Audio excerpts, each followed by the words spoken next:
So if you can imagine, I'm a teacher, I've got this document. This might have been something I had as a paper resource or something I'm sitting as a PDF, and I want to be able to share that with my students and for them to complete it and give me an easy way to mark it. So there's a couple of ways that I can do that. So let's say I've shared it I've gone into Google Classroom and I've shared this resource with my students. There's two different things I can do. One is AI questions. So I want to get a quick way to understand, right, what's the understanding level of this particular work. Say we've gone through it in class and want to go, right, what are my students getting this, or any gaps for me here? But I don't want to spend the time marking it. I just want to do that quickly. I'll go in here and say, right, on page 1, I'm going to create some AI questions. I want it to be multiple choice. And I can say, right, I want many options. I want it at grade level or above grade level. Let's say I want it as a skill or concept. And it's going to generate those questions for me. I just need to save it to my Google Drive first. So it's going to take about 20 seconds to generate those questions. I'll mention just while that's finishing off. So you've got the AI questions, but you also then, Kami allows students to type directly onto this document. So even if it's a PDF, they can type directly into it. So this is the kind of workflow that I mentioned. I've got a worksheet here with questions. My students can go in and type up their answers, and then I can go in and mark that, and they can use things like word prediction and speech to text for that. You'll see there's my questions on the right-hand side have just come through. I can change those if I'm not happy with anything in them or whatever, and then share them with the students. So when it comes to actually doing that marking part, the biggest place I think we save time for teachers is when they're used to using an LMS, they go, right, I'm marking this student's work, mark it all, close it, on to the next student's work.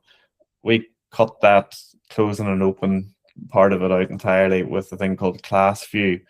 And what Class View allows you to do is, you'll see here on this screen, you can see all of your students' work within the one window. So I've shared this via Google Classroom, and I can now see all of my students' work in the one place. And that's a live feed of that as well, which is fantastic. So I can see it in class, right? Who's progressing here, who hasn't started it. I can see from my insights up here, how have they performed on those AI questions. So very quickly see, right, these are the students who've got it, and these ones are maybe needing a little bit of extra help. I think the time saved come to that conclusion. I've done that within two or three clicks, when usually the time it would take to mark it and then bring all that data together with a paper copy, for example. You can also see per question what the performance is like. So if you're missing something, or if there's everybody's performed badly in something, I can now go in and change it. But saying, like, when I'm doing this marking, because I've got this Class View, I can just scroll along. A lot of people like marking question at a time. So I know I've heard of people, they'll sit with a stack of papers and they'll do question 1 and then go through their stack. And it must be so difficult to do, but that's the way they like to mark. Whereas for here, I can just scroll along and do my marking. And the other great thing, the other great time saver, is the annotation bank. So if I've got stuff that I already use for feedback, let me just click into one at random here. I can say, right, here's this feedback's going in here, and that'll just see this wee yellow dot. That'll go in live into the students' documents. That just appears with them live. That's their feedback, and it's took me 2 seconds to do because I have it in my bank, and I can go, right, that same annotation applies to this student, so I'll drop it in for them as well. But let's say, like, that's the nice way you can personalize that feedback for each student. But let's say I go, right, everybody's missing something here. I need to change this assignment, but I don't want to have to go in and reshare everything.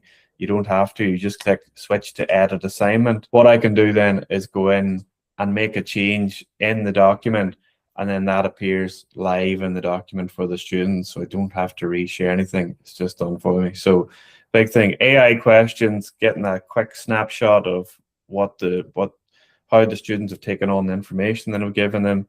And then the Class View, being able to see everybody's work in the one window, mark it all at the one time, and do my annotations from my annotation bank. I think we've done a study on it, said we save teachers up to about 8 hours a week on marking, and you can certainly see how from those features. Well, that's fantastic. Thanks very much, Andrew.